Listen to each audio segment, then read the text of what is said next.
Hello students! Today's video is titled Comparing Ratios Using Ratio Tables.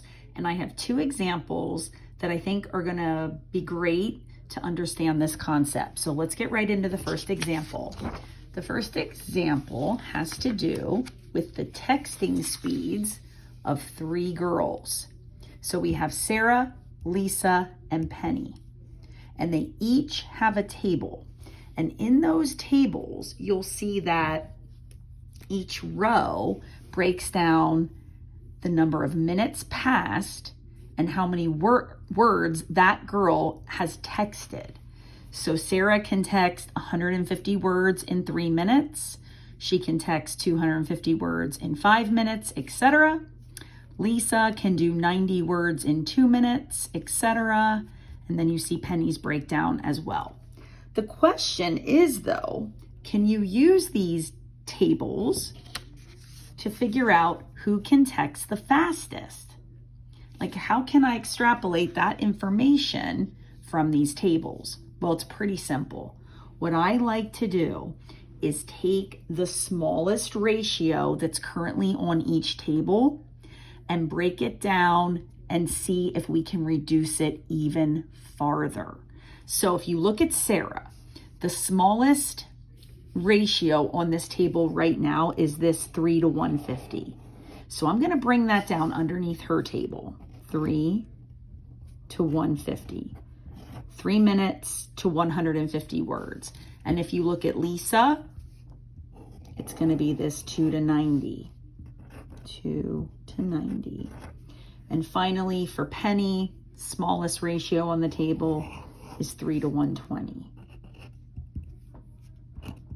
Now, one thing I can point out right now, there's something if you look here. Remember, this was how many minutes it took and how many words they texted.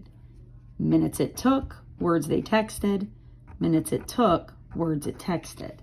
There's something very interesting here because you can see that Sarah and Penny have something in common. They have 3 minutes. So if Sarah can text 150 words in 3 minutes, but Penny can only text 120 words in 3 minutes, who's faster? I would go with Sarah. She can do more words in the same amount of time. So just having noticed that comparison, I can kind of just say my winner for the fastest texter is not Penny. But comparing Lisa and Sarah gets a little trickier because our minutes don't line up.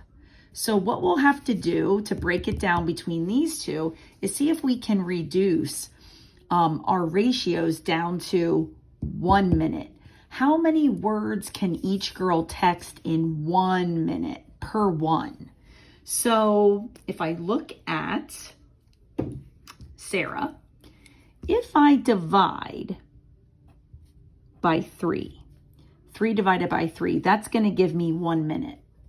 Now let's see how many words she can text in 1 minute. Well, we'd also have to divide 150 by 3. And 150 divided by 3 is 50. So Sarah can text 50 words in 1 minute. Not too shabby. Now let's move over to Lisa. She was the second table. Let's break Lisa down to 1 minute. So 2, to achieve a 1 minute from a 2, we're going to divide here by 2. So that would give us 1. And 90 divided by 2, well, half of 90 is 45. So in 1 minute, Lisa can text 45 words. Well, now we've got a nice comparison. Who can text faster? Their minutes are held the same. Sarah can do 50. Lisa can do 45. So Sarah can do more words in a minute than Lisa can. So I think our clear winner of fastest texter is Sarah. So I would answer this with Sarah can text fastest at 50 words per minute. Again, sometimes you have to break it down to per one, like we did here. Sometimes you don't need to do that. If one thing is similar, then you can just compare that other thing, which was words. Okay, let's do one more example. Last example for this video is going to have to do with lemonade. So we have 3 people making lemonade. We have John, Kenny, and Sunny. So let's look at what they're comparing here. In our lemonade recipe, we have water and lemon juice, water and lemon juice, water and lemon juice, but we have different amounts. So for example, for John's lemonade, if he uses 12 cups, I want to say all these are cup measurements. If John uses 12 cups of water, then he adds 4 cups of lemon juice. If John uses 15 cups of water, he uses 5 cups of lemon juice. And you can see this across the board, different amounts. The question is, at the very bottom here, whose lemonade tastes the strongest? Who's got the lemoniest tasting lemonade? Well, it's really hard to know that looking at these tables because all things considered, we don't have sort of like an even playing ground. So what I want to do is like what I did on that last example. I want to take the smallest ratio off of each table and see if I can break it down to a 1, maybe like 1 cup of water or 1 cup of lemon juice for each one so that I can compare the other factor. So let's take a look here. The smallest ratio on John's table is the 12 to 4. So I'm going to pull that down underneath, 12 to 4. On Kenny's table, it's the 10 to 2. And on Sunny's table, it's the 8 to 2. 8 to 2. So let's see if we can break these down per one. So what I'm thinking is if we divide, in this case, John's lemonade, if we take his lemon juice and divide by 4, let me switch colors here. So if we divide here by 4, and then we would divide here by 4, we would have a 3 to 1 ratio. And that would be 3 cups of water to 1 cup of, I'll say LJ for lemon juice. Okay, let's move to Kenny. If we divide both of these by 2, we're going to get 5 to 1.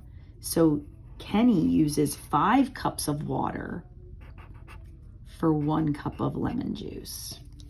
And finally, for Sunny, if we divide by 2 here and divide by 2 here, we get a 4 to 1 ratio, water to lemon juice. Okay, so let's think about this now. Now that we have something even in each one, which is the 1, the lemon juice, so each guy adds 1 cup of lemon juice. The question is, whose lemonade tastes the strongest?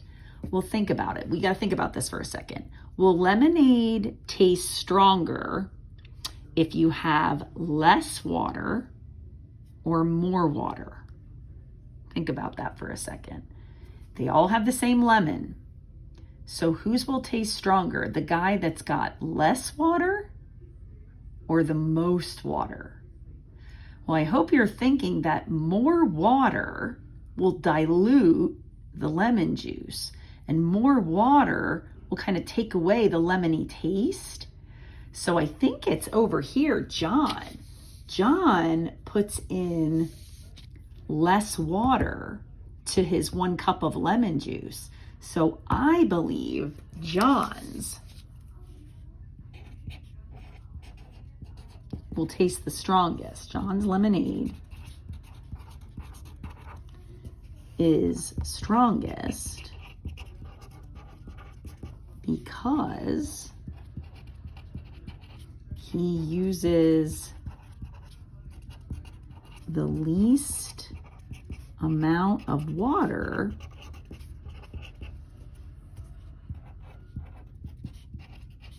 per cup of lemon juice.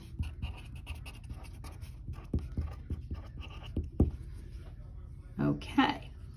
And if you look up at these tables, one other thing I wanted to point out, you see this 1-to-3 ratio, and you can see how all these are equivalent ratios to the 1-to-3. 1 times 7 is 7. 3 times 7 is 21. 1 times 5 is 5. 3 times 5 is 15. 1 times 4 is 4. 3 times 4 is 12. And this happens over here as well in the 5-to-1. You can see them grow. In the 4-to-1, 4 times 6, 24.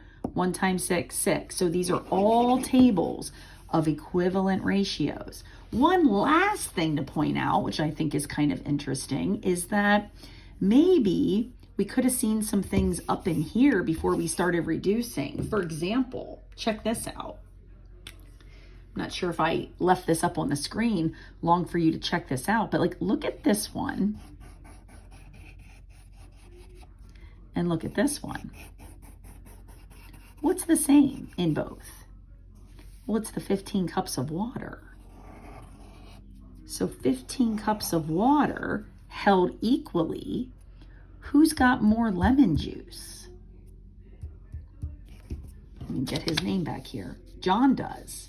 So right from comparing those two, because the 15 matched, he's got more lemon juice for 15 cups of water. So right there, you would have known that John's lemonade was lemonier. More juice, same amount of water. Less juice for that same amount of water. This would be more diluted. Do you see anything else that we could have compared? I don't see anything here versus here. But what about the middle to the third one? You see right here, the 10-to-2 versus the 8-to-2. That had something in common, which was the 2. So here, 2 cups of juice were equal. And who had more water? Well, here we had 10 cups of water and 8 cups of water. More water would be more diluted. Less water would be more lemony. So again, comparing these two would have gotten Kenny out. Now, when he came to here, and here, oh, but now wait a second. Comparing these two tables now, we could have looked at, see this 4 here. This one versus this one. Because the 4 matches on the lemon juice.